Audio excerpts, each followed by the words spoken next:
പുതുവർഷം പിറന്നിരിക്കുന്നു. മുഹറം മാസത്തിന്റെ ആരംഭമാണിത്. ത്വഹ റസൂലുള്ളാഹി സ്വല്ലല്ലാഹു അലൈഹി വസല്ലമ തങ്ങളുടെ ഹിജ്റ ആസ്പദമാക്കിയാണ് ഇസ്ലാമിക കലണ്ടർ ആരംഭിക്കുന്നത്. അതായത് ഹിജ്റ വർഷം ആരംഭിക്കുന്നത്. മക്കയിൽ നിന്നും മദീനയിലേക്കുള്ള അനിവാര്യമായ പലായനമായിരുന്നു ഹിജ്റ. അത് കേവലം ഭൗതിക യാത്ര മാത്രമായിരുന്നില്ല, മറിച്ച് സത്യത്തെ സംരക്ഷിക്കാൻ, ആത്മീയ ജീവിതത്തിന്റെ ആണിക്കല്ലുറപ്പിക്കാൻ ത്വഹ റസൂലുള്ളാഹി സ്വല്ലല്ലാഹു അലൈഹി വസല്ലമ തങ്ങളുടെ ഒരു ഉത്തരവാദിത്ത നിർവഹണം കൂടിയായിരുന്നു ഹിജ്റ.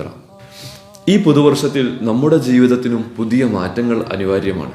പ്രിയപ്പെട്ടവരെ, കഴിഞ്ഞ കാലത്തെ തെറ്റുകളും കുറ്റങ്ങളും ഓർത്ത് വിലപിച്ച് സമയം കളയുന്നതിന് പകരം ഈ നിമിഷത്തെയും ഇനിയുള്ള നിമിഷങ്ങളെയും ഉപയോഗപ്പെടുത്താനും ഉപകാരപ്പെടുത്താനും നമുക്ക് കഴിയണം. ജീവിത വിശുദ്ധി കൈവരിക്കാനാകുന്ന സൽക്കർമ്മങ്ങൾ കൃത്യമായി ഷെഡ്യൂൾ ചെയ്ത് നിർവഹിക്കാൻ നമുക്ക് കഴിയണം.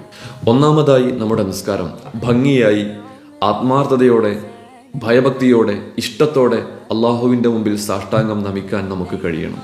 നമ്മുടെ ഓരോ ദിവസവും ഒന്നിനൊന്ന് മെച്ചപ്പെടണം.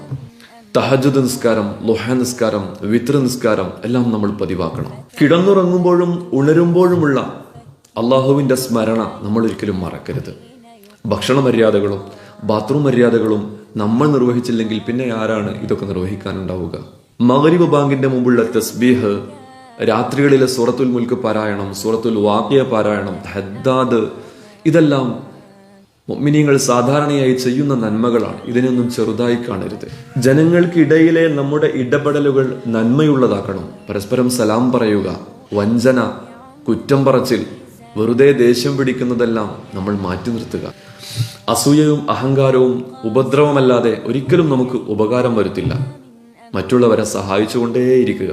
നമ്മുടെ സമ്പത്തും ആരോഗ്യവും സമയവും അള്ളാഹുവിന്റെ മാർഗത്തിൽ വിനിയോഗിക്കുക. ഖുർആൻ പാരായണവും ദിക്റുകളും നിത്യജീവിതത്തിന്റെ പതിവുകളാക്കുക. നാഥ, നീ തൗഫീഖ് ചെയ്യണേ റഹ്മാനെ. ആമീൻ യാ റബ്ബൽ ആലമീൻ.